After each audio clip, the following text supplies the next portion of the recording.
তারপরে দেখুন এইভাবে বান্ডিল বান্ডিল টাকা উইতে খেয়েছে।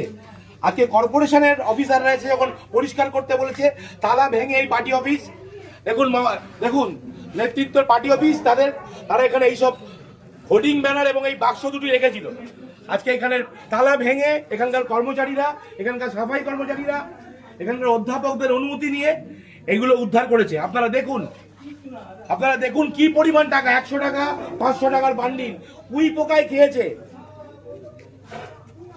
এই টাকার উৎস কি আমরা জানতে চাই। এই টাকা কারা? দিনের পর দিন এই কলেজে যারা দুর্নীতি করেছে, এই কলেজে যারা দিনের পর দিন ধরে দুর্নীতি করেছে, এই কলেজে দিনের পর দিন যারা টিচিং স্টাফদের ঠকিয়েছে, প্রফেসরদের সঙ্গে গুন্ডামি করেছে, তাদের প্রত্যেকের টাকা এটা। এবং এই টাকা কোথা থেকে এসছে তারও উত্তর দিতে হবে। আমরা আজ পুলিশ ডেকেছি, মিডিয়াকে আমরা খবর দিয়েছি, তারা আসছে, এগুলো তারা সিজার করবে, এগুলো তারা নেবে এবং তাদের প্রত্যেকের জন্য সাজা হবে। এবং আমরা যত ওপর পর্যন্ত যেতে হয়, আমরা যে একটা শিক্ষা প্রতিষ্ঠানে, এটা কি কোনো মন্ত্রীর হাতের তলা? আপনারা ভাবুন, লজ্জার বিষয়। একটা শিক্ষা প্রতিষ্ঠানে এইভাবে টাকা পাওয়া যাচ্ছে উইতে খাওয়া। সুরেন্দ্রনাথ কলেজের পেছনে জিমনাসিয়ামের সামনে পুরনো গোডাউন ঘর থেকে, এই ঘরটি দেখাও। আমরা এই দুটোই বাক্স উদ্ধার করেছি, তার মধ্যে এইভাবে টাকা উইতে খাওয়া টাকা পড়ে রয়েছে।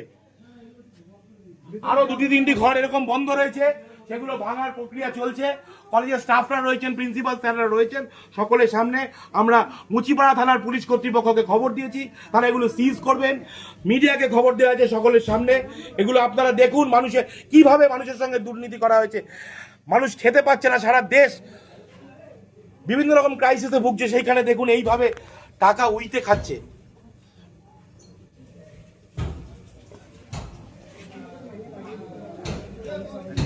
এগুলো কোঅপারেটিভ ব্যাংকের টাকা না, এইসব ডকুমেন্টও পুলিশকে দিয়ে সিজার করাবে, সিজ করাবে, বন্ধ করবে।